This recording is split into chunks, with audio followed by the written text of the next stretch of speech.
TV, la diaspora s'exprime.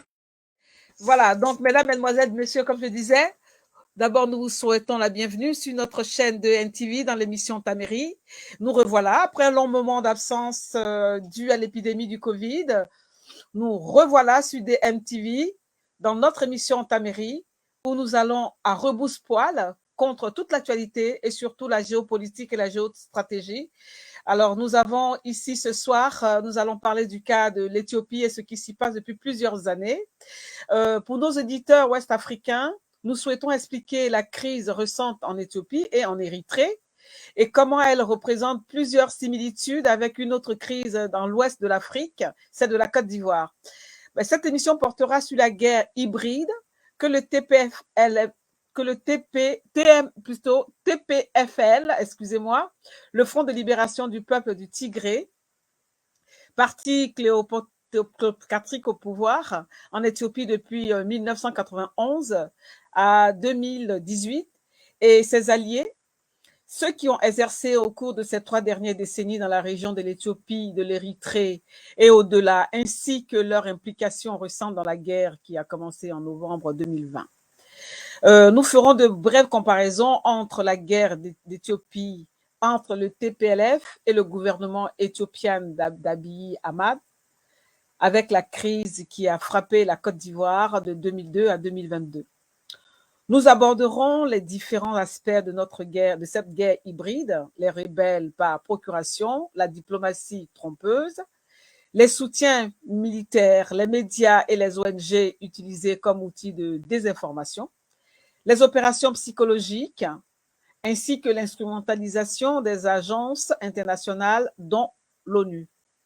Nous parlerons également des menaces en cours et nous parlerons aussi du massacre qui se passe en ce moment dans les régions AMHARA et AFAR, que nous pourrions être, que ces massacres dans ces 2 régions, AMHARA et AFAR, pourraient être qualifiés de massacres de masse. Alors ce soir, nous avons 2 invités et pas les moindres.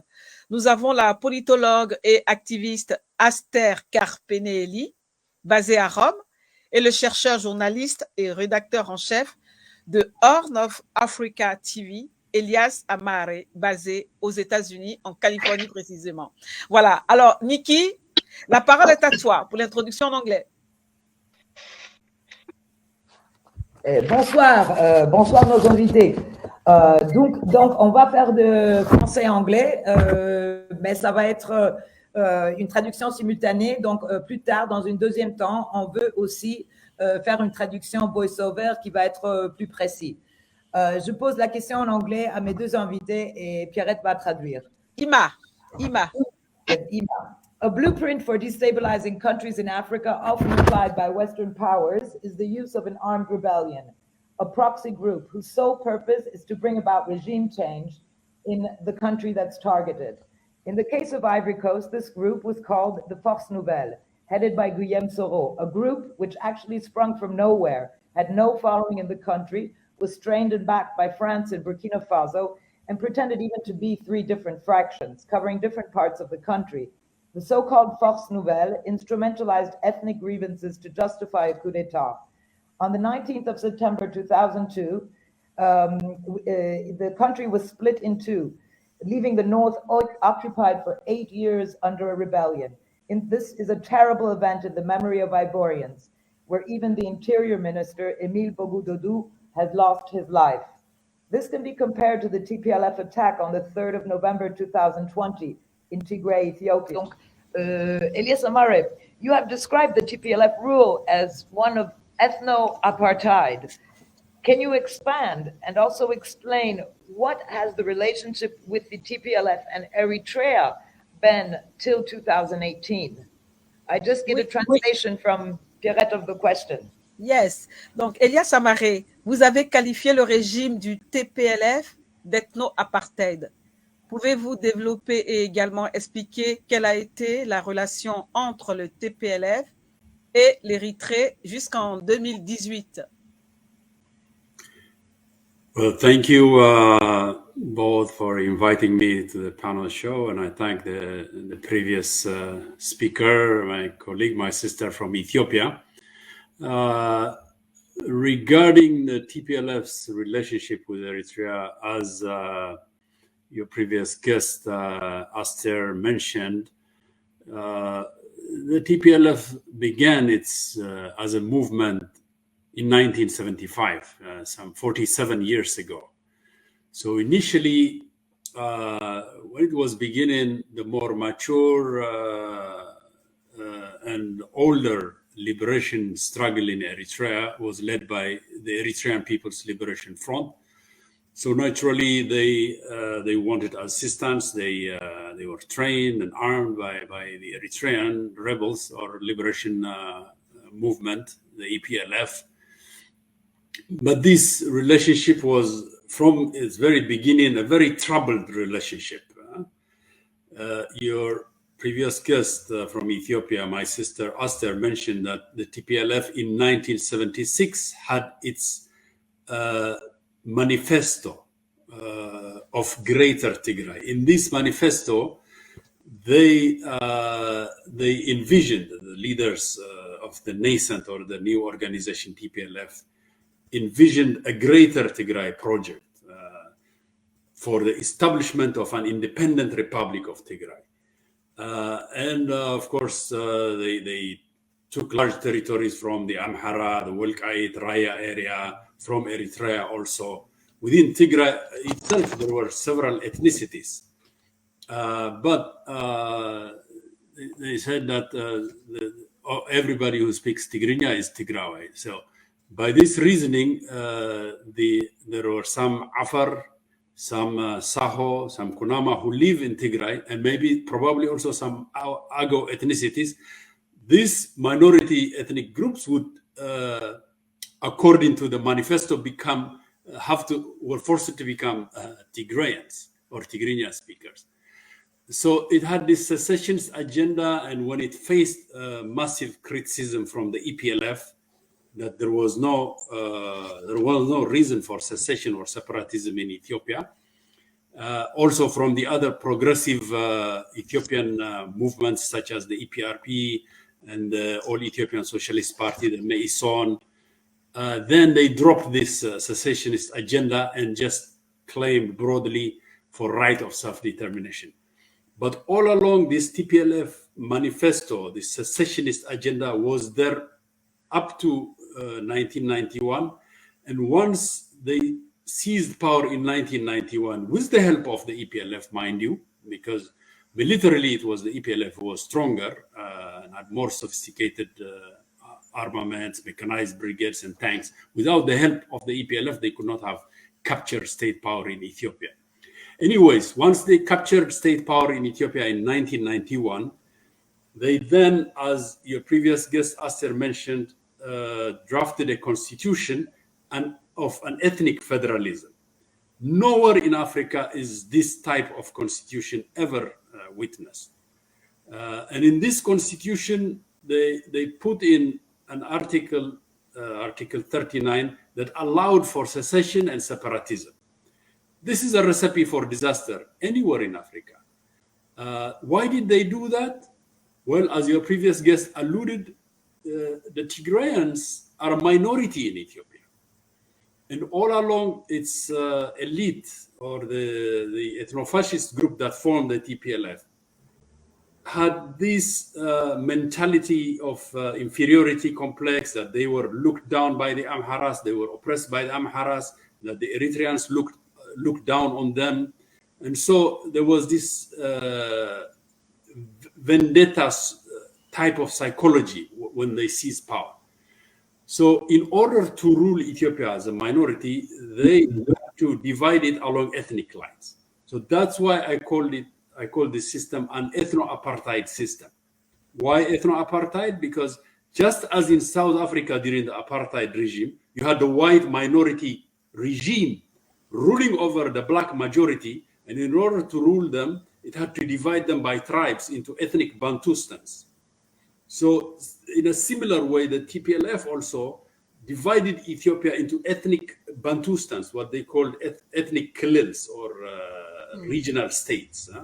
So they pit one group against the other, the Oromos against the Amharas, and every ethnic group against other ethnic groups. Also, they divided society along religious lines, sectarian lines. In this way, this tiny minority group, which only constituted 5% of the entire 110 million population of Ethiopia, and mind you, Ethiopia is also a huge multi-ethnic state, like over 80 ethnic groups inside Ethiopia. So this big country, which is unwieldy, if you rule it along ethnic lines, sooner or later you will have conflicts and tensions. And that is how, for 27 years, from 1991 up to 2018, when it was overthrown, that this tiny group, ethno-fascist kleptocratic group, managed to rule Ethiopia through this system of ethno-apartheid. Unless it did that, it's a tiny minority, it could not have ruled it.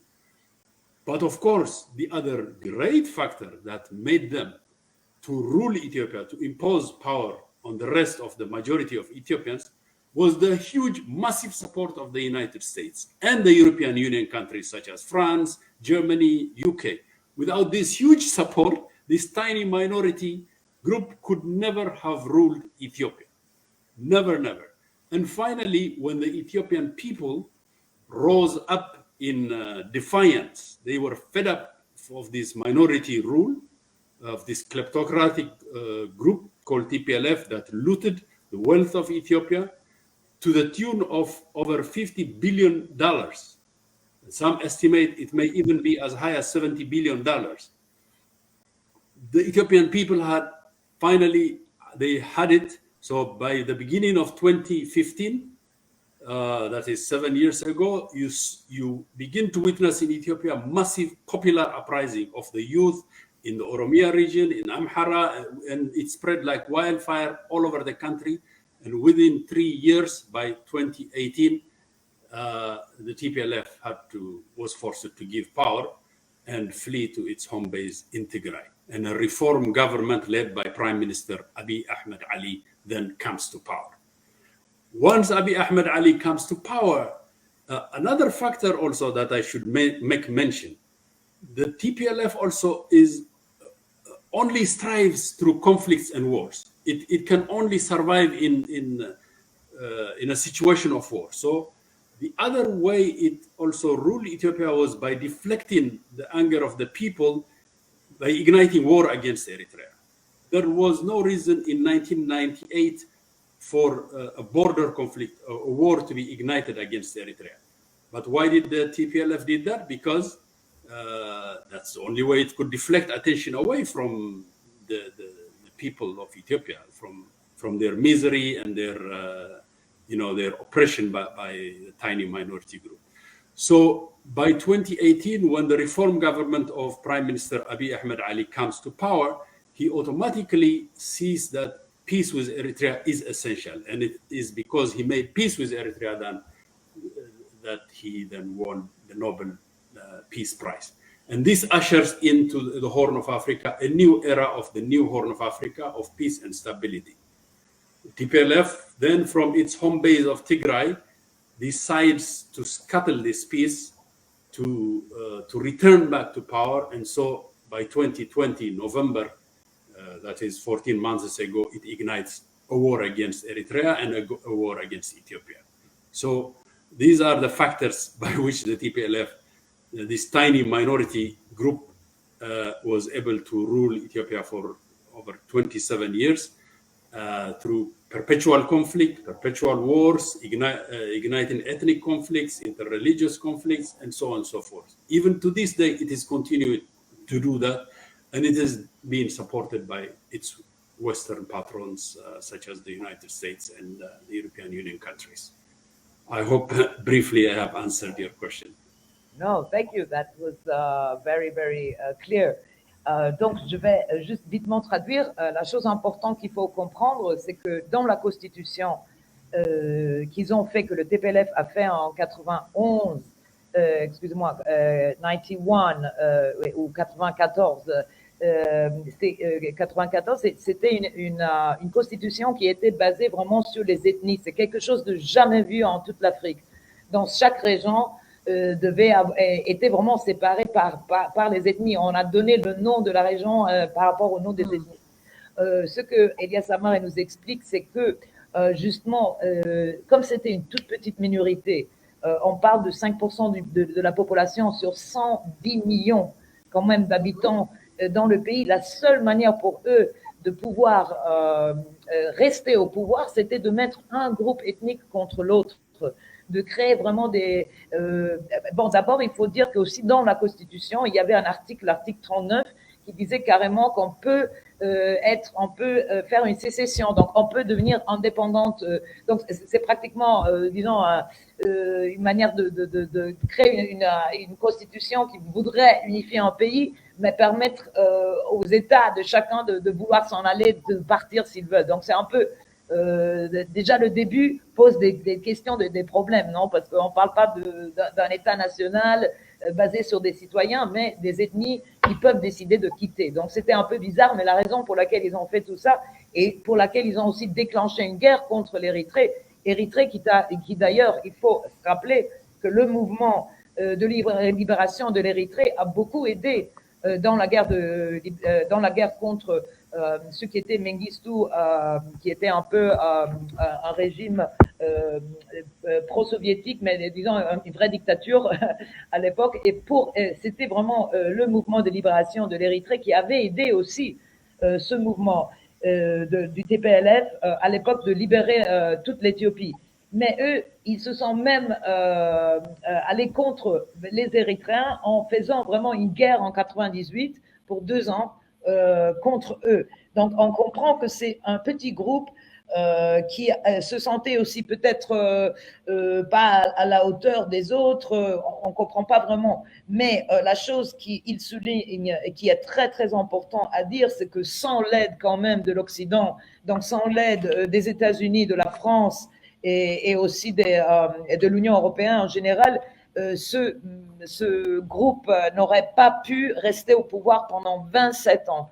Parce que c'est quand même un groupe qui est resté au pouvoir pour 27 ans jusqu'à jusqu'à 2018. Ce qui s'est passé qu'en 2015, il y a eu vraiment des grands soulèvements dans les pays qui ont duré 3 ans. Les gens en avaient vraiment marre parce que c'était un régime quand même très répressif. Et donc, ils ont réussi quand même à faire en sorte qu'eux, ils se retirent dans la région du Tigré avec l'arrivée de Abiy Ahmed en 2018. Mais malheureusement, ce mouvement a encore de nouveau déclenché la guerre. On va en parler un peu plus en détail pendant qu'on avance avec l'émission. Yes, one more point that all African countries, with the only exception of Somalia, are multi-ethnic states.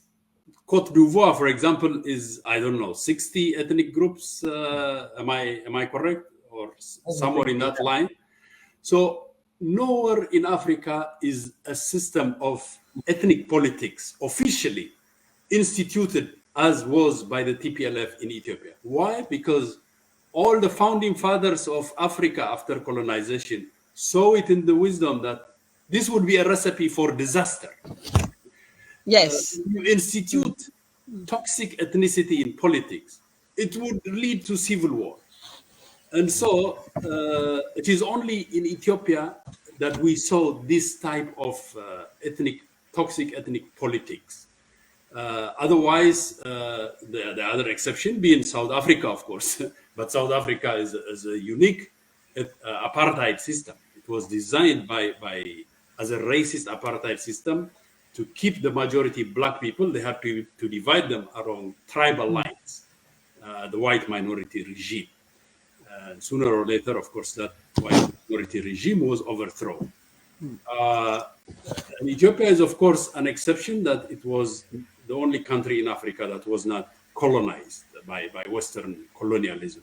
All other countries, Cote d'Ivoire, Nigeria, Mali, Eritrea, Somalia, was either colonized by the British, by French, by Italians, by Belgians, and so on and so forth. The only exception being Ethiopia as the one that was not colonized. But this minority group called Tplf instituted on Ethiopia a recipe for disaster called the ethnic federalism system. C'est très important le point qu'il fait, qu'il nous a et que je vais traduire.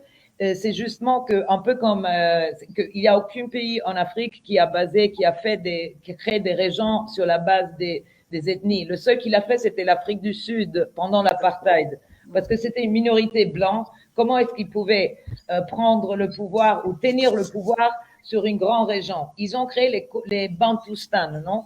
C'était les Bantoustans et ils ont vraiment renfermé les ethnies l'un dans l'autre pour une capacité de contrôler le pays. Et c'est un peu ça ce que eux ils ont fait. Mais comme ils l'ont mis même dans leur constitution, c'est comme s'ils avaient déjà créé une recette pour le désastre. Non, c'est comme si la constitution même avait déjà mis cette question qui allait porter un désastre de sécession quand même. Et si on réfléchit bien, aucun pays, ce que dit Elias justement, c'est que les pays après l'indépendance, dans l'époque de l'indépendance, n'ont jamais pensé à faire une division ethnique de ce genre parce qu'ils savaient quand même que ça allait porter des tensions inutiles, que peut-être quelqu'un d'autre aurait pu manipuler, justement comment ça s'est passé aussi dans le cas de la Côte d'Ivoire, comme on a vu. So the 2nd of November 220 attack, which was described by some as Ethiopia's equivalent of the USA 9/11. And I wanted to ask Aster if you can describe this attack on the part of the TPLF of the Northern Command. But before I just ask Pierrette to translate the question. L'attaque du 2 novembre 2020 a été décrite par certains comme l'équivalent éthiopien du 11 septembre américain. Pouvez-vous décrire cette attaque de la part du TPLF du commandement Nord? It was actually on the 4th of November 2020 against the Ethiopian National Defense Forces, or known as also as the Northern Command. Has different types, has different aspects that should be mentioned. One of this was the aim of the TPLF when it attacked the federal troops in Tigray.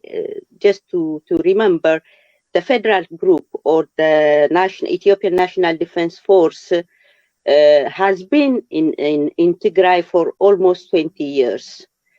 And when the TPLF launched a massive attack on the National Defense Force, their aim was to seize the strategic weapons which were under the control of the Ethiopian Defense Force. One of the factors is this. The second is it is an attempted coup d'etat. When they attacked the National Defense Force, they were quite convinced that by destroying the National Defense Force, they would be able to seize power in Ethiopia. So it was actually an attempted coup d'etat. The other factor regarding the attack against the Ethiopian troops in Tigray was it was also an ethnic cleansing. In fact, if we see we don't have the actual number of soldiers that were killed during that day by the TPLF. Some unofficial sources report that the soldiers that were killed were around 5,000 or 6,000 people. When they attacked the National Defense Force, they also perpetrated an ethnic cleansing. They killed all soldiers who were non-Tigrians. The soldiers who came, who were considered to be Oromos, AMHARA, Walaita, Kambata, were either killed or damaged, but whereas the Tigrian soldiers were not killed. In fact, the higher officials of the Ethiopian Defense Force within the Northern Command collaborated with the special forces of TPLF in this attack that was perpetrated against the Ethiopian forces. Hence, it has different characteristics. Another thing to be mentioned about this attack is the sexual violence perpetrated against the women soldiers who were part of the Ethiopian Defense Forces. We have reports that the TPLF actually amputated the breasts of the women soldiers when they attacked the defense force. Hence, it has different characteristics. It was an attempted coup d'etat because they were planning, and they seized the weapons, the strategic weapons under the Ethiopian armed forces. It was also an ethnic cleansing. At the same time, they exercised sexual violence against the women soldiers. Generally, what was the aim of the TPLF in attacking the armed forces of Ethiopia in Tigray? The main objective of TPLF was to seize power in Ethiopia. This was the main objective of that attack. La chose importante de comprendre, c'est que cette attaque du TPLF à l'époque, donc en novembre 2020, c'était pratiquement de attaquer l'un des centres principaux de l'armée nationale. C'était l'un des endroits où une grande partie de l'armée nationale était depuis 20 ans.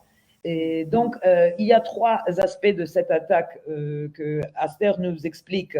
C'est d'abord, leur but, c'était vraiment d'abord donc de prendre les armes, parce que c'était une région où il y avait beaucoup des armes de l'armée nationale éthiopienne.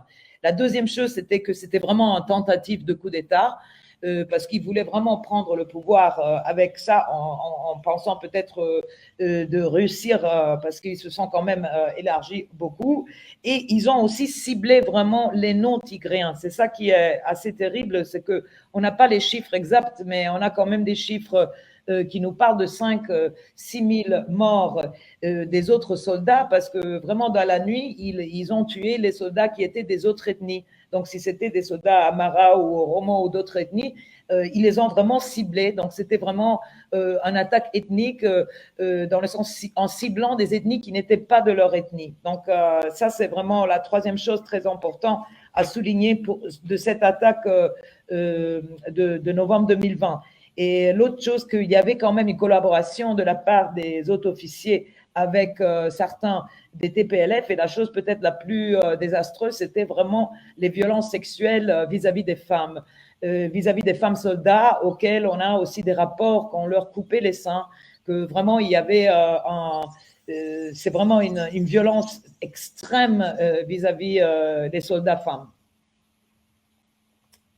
And now I ask Elias, like Eritrea, which is not often known, was also attacked by the TPLF in November 2020. Or if you want to also add something about the attack in Ethiopia, because it was a very striking moment. Yes. Well, to provide a context, the November 4, 2020 attack did not happen in a vacuum. It had a context.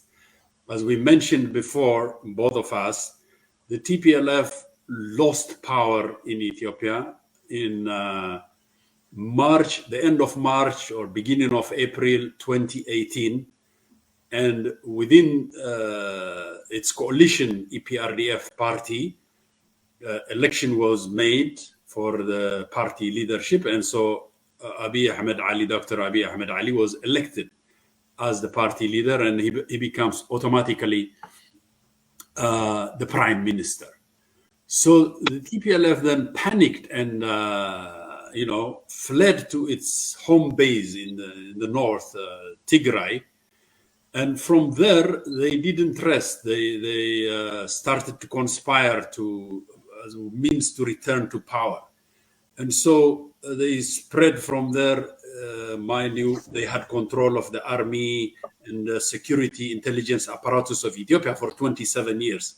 So they had network operatives, mercenaries all over Ethiopia, and they started to instigate conflicts all over Ethiopia to make Ethiopia ungovernable for the government of Abiy Ahmed Ali.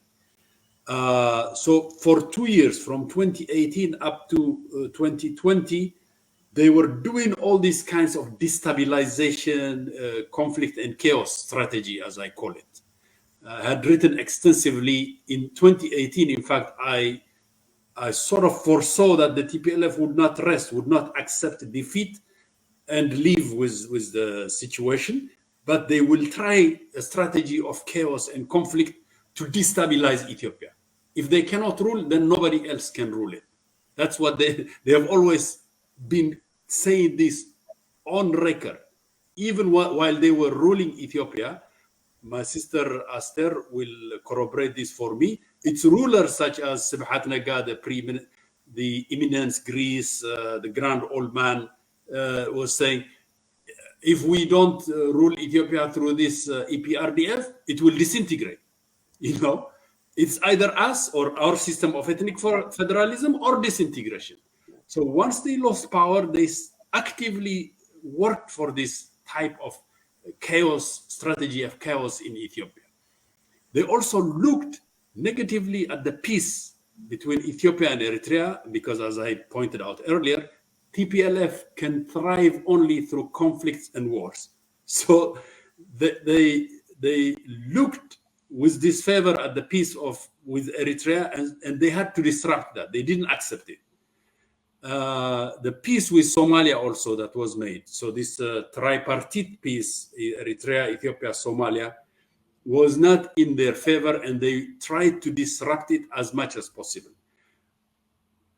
Mind you, while they were in power also, they had accumulated huge arsenal, strategic weaponry, and hid them in underground bunkers in Tigray, because they controlled Ethiopia. They controlled the military. In the Ethiopian military, the federal army, 90% of the generals were of Tigrayan ethnicity. All the officer ranks, generals, colonels, majors, it was dominated by Tigrayans, this tiny minority group. Minority ethnic group of 5% controlled essentially the military, the security intelligence apparatus, the economy, everything in Ethiopia was controlled by them. So they had amassed in Tigray huge arsenal, rocket missiles, strategic weaponry. So by November 2020, they decided that they would do a coup d'etat, as my sister Aster pointed out. And in the dead of the night, while the federal army soldiers were asleep, they attacked them. The Northern Command, which was based in Tigray, of the federal army, numbered, its troop strength was 32,000. Out of these 32,000, 10,000 were of Tigrayan ethnicity, members of the TPLF. So the 10,000 automatically switched sides. Their loyalty was only to the TPLF, not to the big nation of Ethiopia. And the rest, in the dead of the night, they attacked them, they slaughtered them, they raped the women, soldiers. Only 5,000 to 6,000 fled northwards and crossed the border to Eritrea to seek refuge and asylum. Of course, Eritrea accepted them. And by this time, the TPLF also started to fire rocket missiles into Eritrea. It had what became later from intelligence findings and from captive TPLF soldiers, in Eritrea, it had 100 targets for bombardment by this long-range rocket missile. So they fired these rocket missiles, and it's on record. In fact, the American Secretary of State at that time, Mike Pompeo, came out and condemned this widening of the conflict to make it regional. That was their intention. So the intention of the TPLF in this November 4, 2020 attack was, one, to destroy the federal army and march southwards and capture state power by reaching Addis Ababa, and at the same time also to attack Eritrea and to invade Eritrea and effect regime change in Eritrea. This was their plan, and so Eritrea was forced. It's been attacked, and its ally, the federal government, also is being attacked. So it had to defend itself and its sovereignty. So it cleared the TPLF, It had to capture the strategic weaponry that was in the hands. It was dangerous for Eritrea's survival and also for Ethiopia's survival. So this terrorist group had to be contained. I give this analogy for American audience because I am living here in America. Imagine in America, for example, one state of, let's say, Iowa, decides to attack the federal army, which is based in that state, in the dead of the night. The state militia of Iowa attacks the federal army. Would the federal government in Washington, D.C. still sit idly by? Of course not. This is mutiny and insurrection, and any government has to take appropriate measures to, to bring back law and order and ensure stability and sovereignty. So this is, in a nutshell, what happened in November 4 of 2020. It was betrayal, treasonous act, and many countries in Africa understood this. African Union also understood this, but we'll go into that question, I suppose, later in depth. Thank you so much, Elias. So, donc, il faut naturellement mettre l'attaque du 4 novembre 2020 dans un contexte. Depuis que le Tplf avait perdu le pouvoir avec l'arrivée de Abiy Ahmed en 2018, qui était élu comme premier ministre, ce qui s'est passé, c'est qu'eux, ils ont un peu paniqué, non? Ils se sont sentis qu'ils étaient en train de perdre le pouvoir. Alors, comme Elias justement souligne, la seule manière pour eux de rester au pouvoir, c'est de créer du chaos. Ça me rappelle un peu aussi Ouattara, quand même, qui dit aussi soit c'est moi, soit c'est personne qui règne, non? Il disait ça. I'm just doing a small comparison with Ivory Coast. It's very, Ouattara is very much like that too. It's either me or nobody else.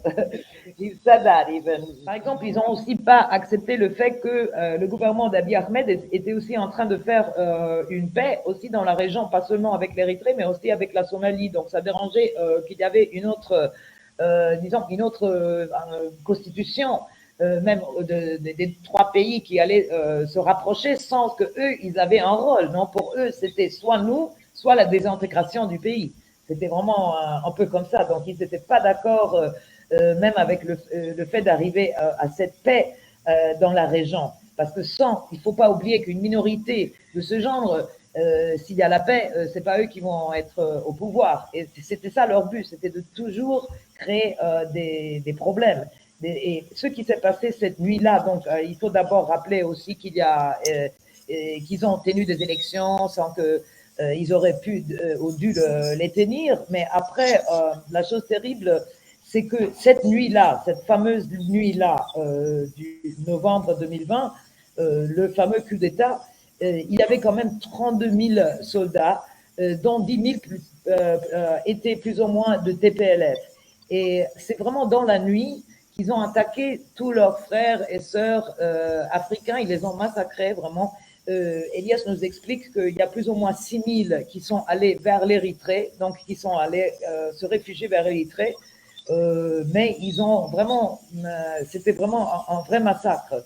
Et ce qui se passe depuis, c'est qu'ils n'ont pas seulement fait ça, mais ils ont aussi attaqué avec des roquettes l'Érythrée même. Et à l'époque, sous l'administration Trump, il y avait même Mike Pompeo qui avait dit oh mais allez, ne faites pas ça, vous allez amener quand même déstabiliser toute la région. Donc il y avait cette critique au contraire. Yeah, this is on record. He even tweeted about this. I have a screenshot captured of this for il y a the même audience. un tweet de Pompeo qui avait dit ça. Et c'est bizarre parce que l'administration Biden fait le contraire, mais bon. Et donc, because Biden seems to be the contrary, you know, as we see. Et donc, c'était vraiment, il voulait vraiment faire réaliser un vrai coup d'État. Et Elias Amare nous explique un peu comme il est aux États-Unis. Il donne l'exemple de l'Ohio, un État de l'Iowa qui décide à un certain moment d'attaquer l'armée fédérale, oui. Ou bien une région de la France qui décide d'attaquer l'armée fédérale. Et donc, c'est clair que chaque pays prendrait tout de suite des dispositions nécessaires pour bloquer ça. Voilà. Tout à fait. Ça, tout à fait. Et là, on vient vers, donc on peut expliquer ce qui s'est passé, qui est ce groupe, et là, on va vers la question de la Western diplomacy. So I ask you, in Ivory Coast, the international community pushed via French-backed peace negotiation known as Marcoussis, that the legitimate Gbagbo government negotiate and include in his government a rebel group not voted by anyone. These rebels were even split into 3 fictitious groups which existed only on paper so as to give them more weight during the negotiation process.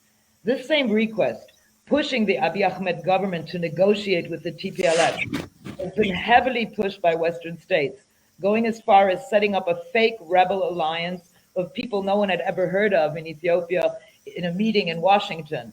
And despite the fact that the TPLF had been declared a terrorist group by the Ethiopian parliament in May 2021.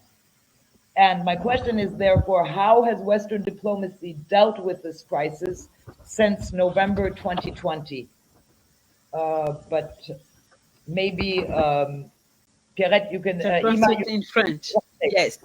Ouais. En Côte d'Ivoire, la communauté internationale, CEDEAO, Union africaine, Union européenne, ONU, a poussé via une négociation de paix soutenue par la France, comme connu sous le nom de processus de paix de Marcoussis, que le gouvernement légitime Gbagbo négocie et inclut. Ces organisations internationales ont obligé le gouvernement de Gbagbo à inclure dans son gouvernement un groupe rebelle qui n'a pas été élu par personne.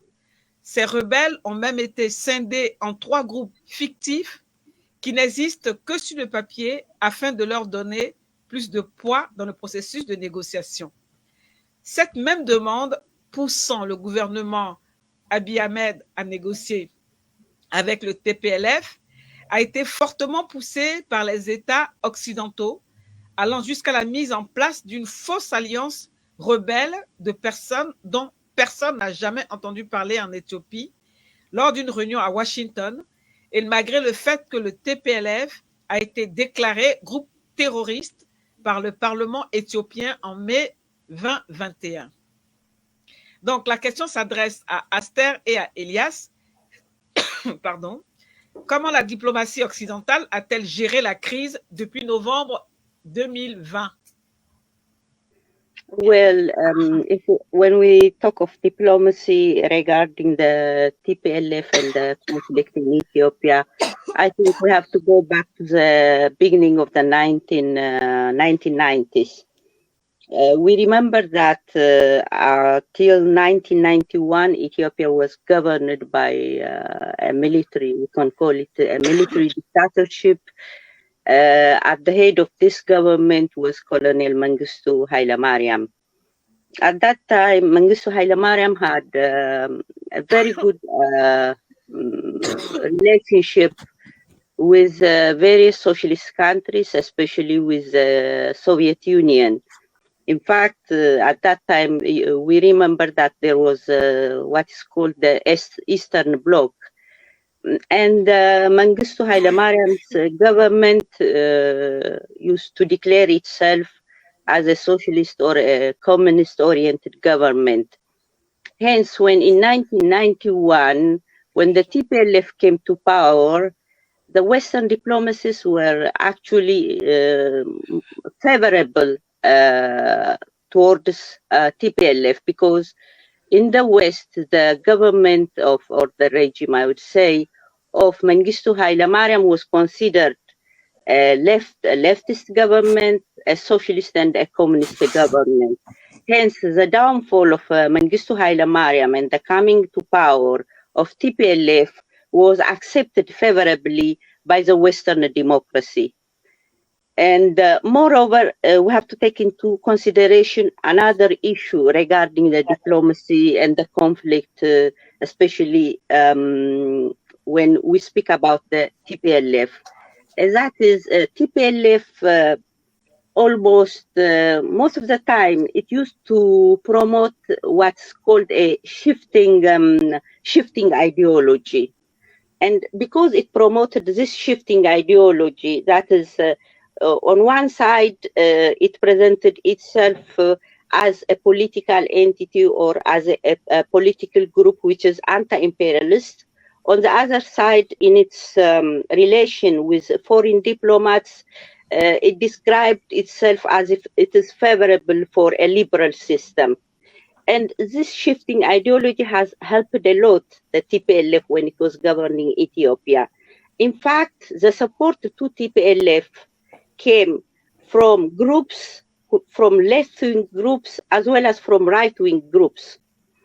And when we see, a lot of things have been done by the TPLF during the 27 years when it governed Ethiopia. It has done a large networking. It has created a close relationship with political leaders and also in the Western academic world. Because of this, it was able to gain support from the right wing and from the left wing. I would like to add something more. For example, when I was saying that TPLF was promoting a shifting ideology, we could see that when the TPLF governed Ethiopia, Ethiopia was able to gain financial support from two big capitalist institutions like the International Monetary Fund and the World Bank. Coming to the visit of Barack Obama in 2015, Barack Obama stated that Ethiopia had democratically elected government.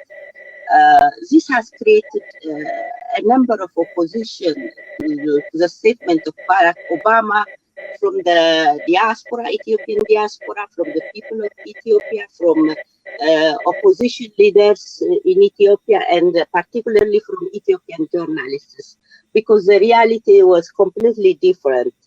As I mentioned before, immediately after the elections in Ethiopia, there was a huge manifestation in Addis, and hundreds of people were killed. A number of people were put into prison. Hence, in spite of these facts, Barack Obama came to Ethiopia and stated that Ethiopia had a democratically elected government. And the strangest thing was that whenever there is an election, the TPLF or the EPRDF coalition stated that they have won the election by getting 99% of the vote, which is impossible. No political party can gain 99% of the vote of any population.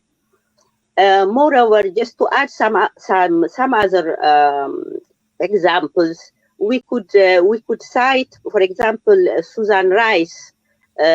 She was practically a close friend of our ex-Prime Minister Meles Zenawi. After Meles Zenawi died in 2012, Susan Rice said that Meles Zenawi was a visionary leader, and he was a close friend of hers, of America.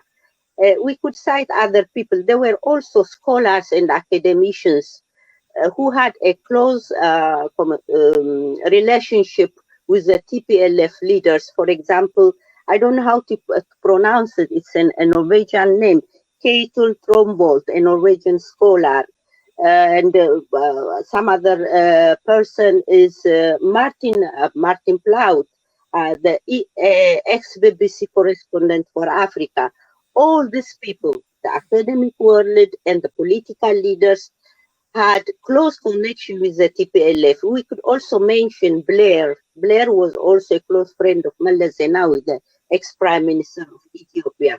Meles Zenawi was invited to international meetings when he was alive.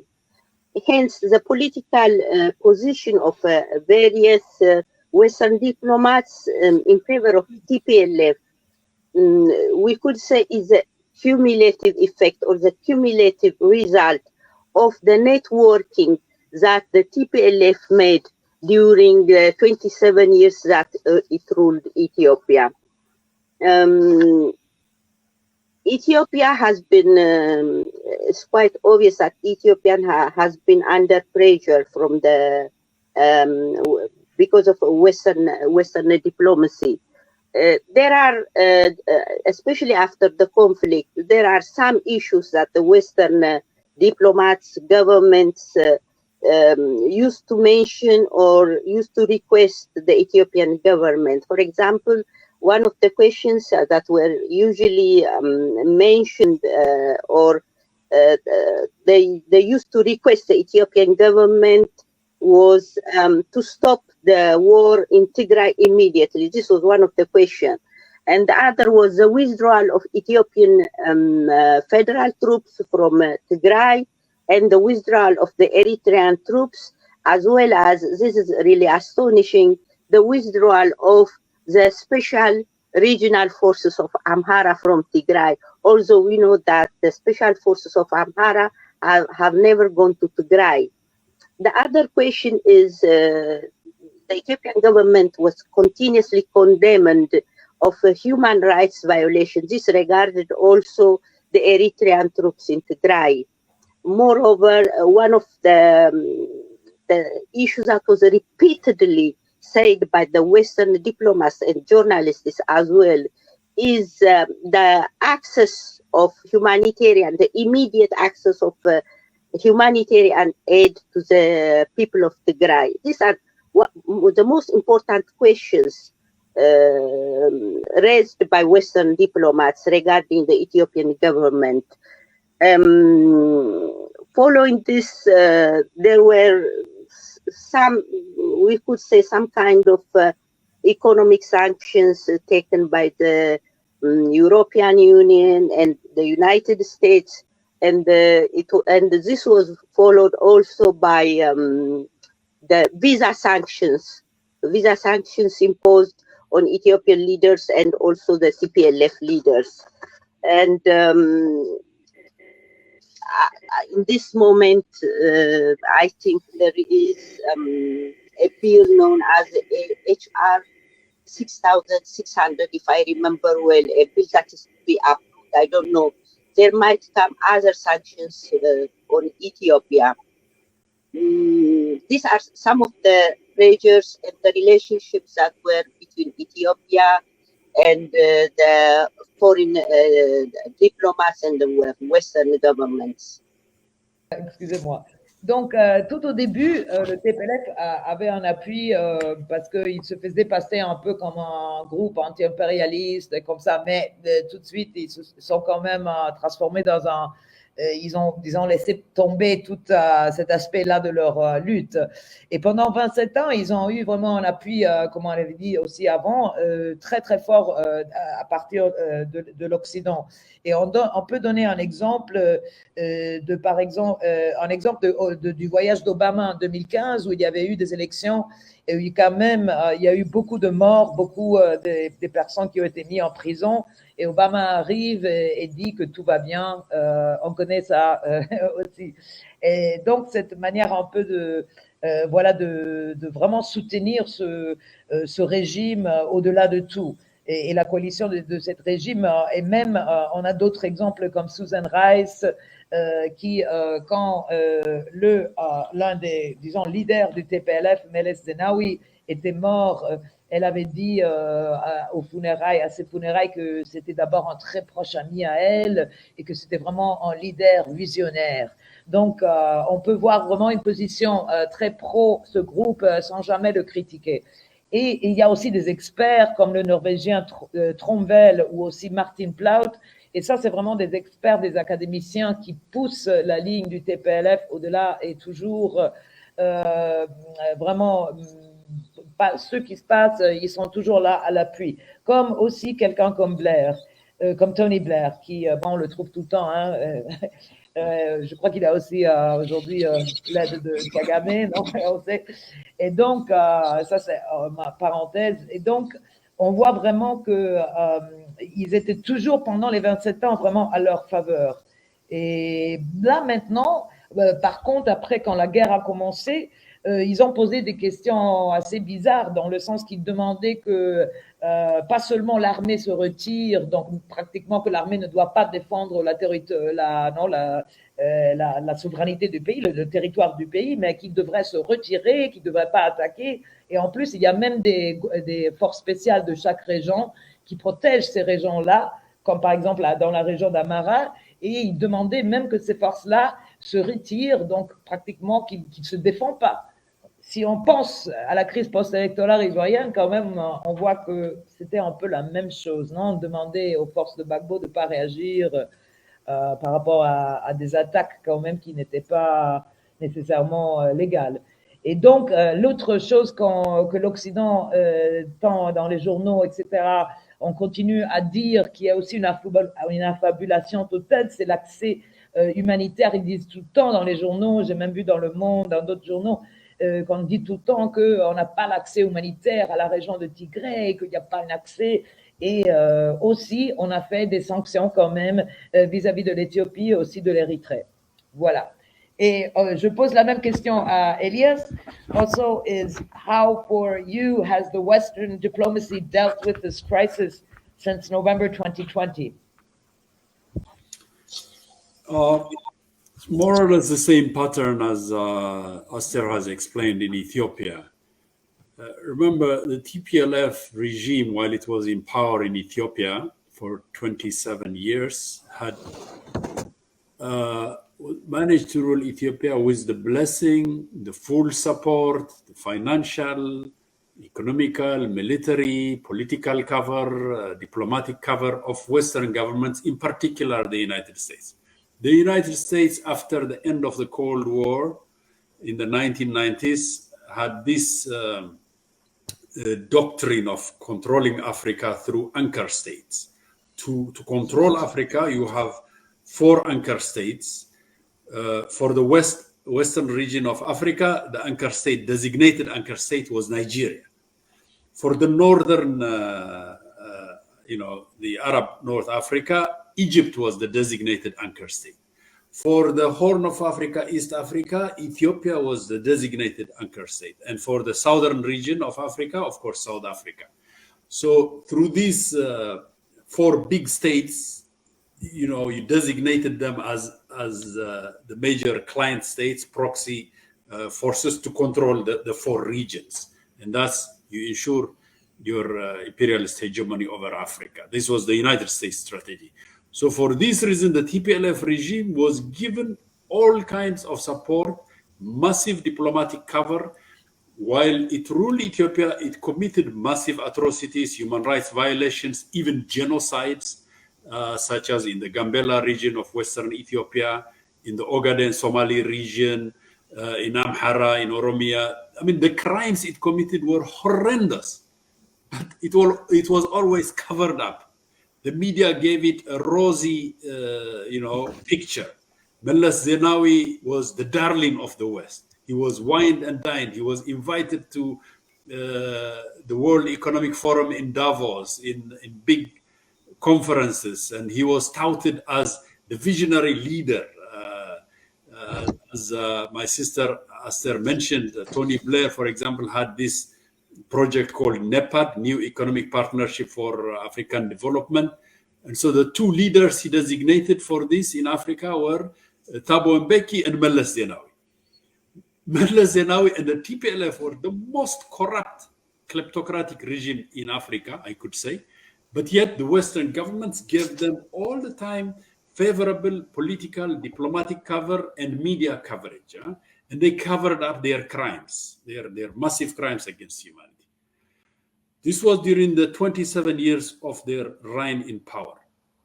So, for example, with the pushing, the prodding of the United States, the TPLF regime invaded Somalia in 2006.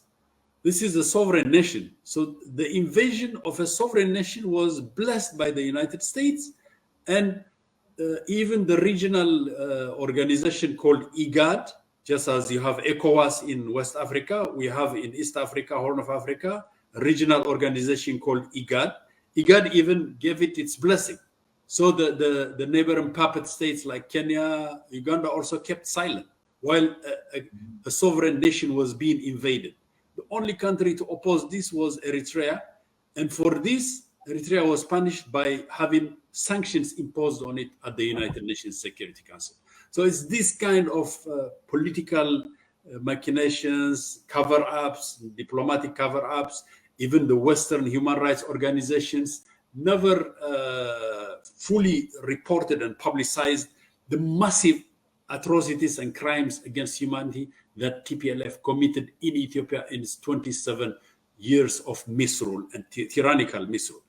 The most brutal, I mean, tens of thousands of political prisoners, disappearing of journalists and politicians, genocide in Gambela, genocide in Ogaden, Somali region,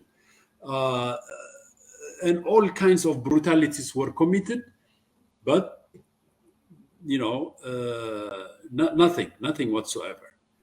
Now, you fast forward to November 2020 when TPLF ignited this war. Its former supporters in the West, in particular in Washington, those who were in the Obama administration, people like Susan Rice, like Samantha Power, like who were waiting in the wings. Remember, November 3, 2020 was also the US election. So Trump had lost by that time. It was not coincidence that they launched this war on Ethiopia and Eritrea on that particular date, November 3, November 4, because in US political system, if the president loses, that becomes a lame duck period. So until January 2021, when the new administration assumes power, the existing president is called a lame duck president. There's nothing much he can do, okay? So this allowed them to carry out this treasonous insurrectionary war with impunity. And of course, those who were waiting in the wings were giving it coverage behind the scene. The massive Western media propaganda was giving it favorable coverage. The TPLF was the aggressor, but the Western media was painting it as the victim. So you have this propaganda ploy of inverting the victim and the aggressor. So the TPLF was committing massacre against the AMHARA civilians in a place called Maikadra. Horrendous massacre, over 1,000 people that it killed through its militias. This is recorded. Even Amnesty International had to grudgingly admit this because it was impossible to hide by the time the facts came out. And yet, this was somehow obfuscated, covered up, and they manufactured something called Aksum massacre, which never happened, and blamed Eritrea for this. So you had this kind of manufactured genocide, manufactured atrocities in Tigray, rape, and what have you. And the aggressor, the TPLF, became the victim.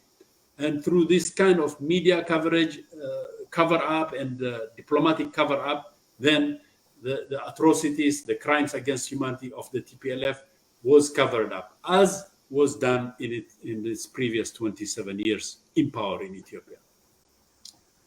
Thank you.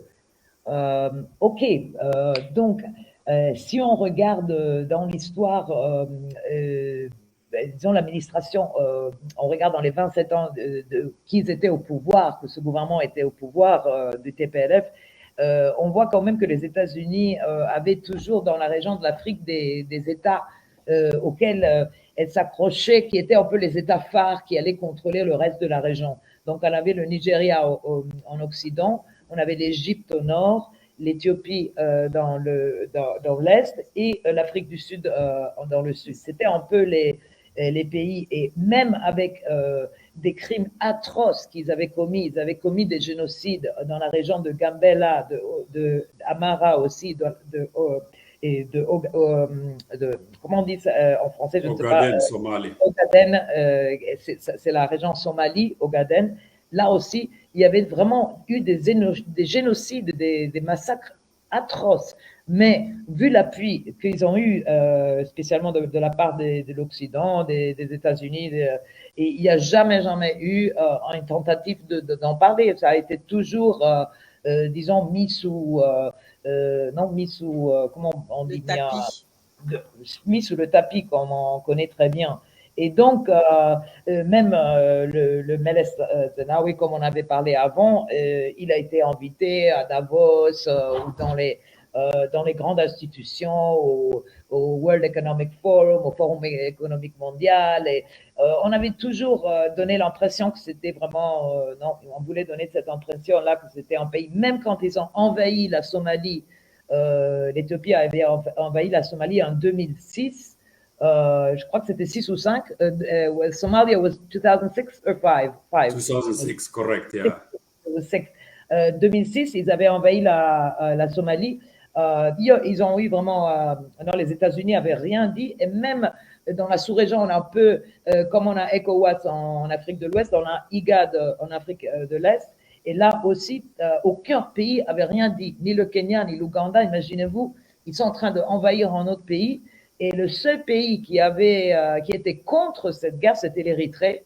Mais tout de suite, les Américains les ont sanctionnés. Non, ils ont tout de suite reçu des sanctions, toujours dans le but vraiment de cette couverture. Donc vraiment, une brutalité incroyable où des milliers de personnes ont été torturées, des journalistes qui sont disparus, des politiciens, et tout ça a jamais été mis en avant parce que caché.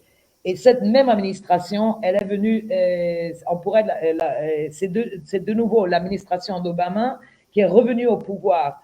Et ce que Elias AMARE souligne, c'est que l'attaque qui est survenue de 3 ou 4 novembre 2020, c'est pas vraiment par hasard, parce que normalement dans les élections américaines, quand l'un des deux présidents a déjà gagné, dans cette période-là, avant qu'il entre dans le pouvoir, donc de novembre en janvier, il y a un peu un moment où le président sortant ne peut vraiment rien faire.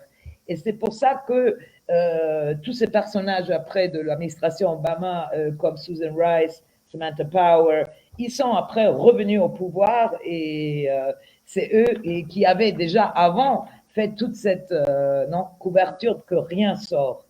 Et vraiment des choses terribles, parce qu'on ne parle pas du fait que même le 9 novembre 2020, il y a eu le massacre de Maïkandra, qui était un massacre où on parle de 1000 personnes qui étaient tuées.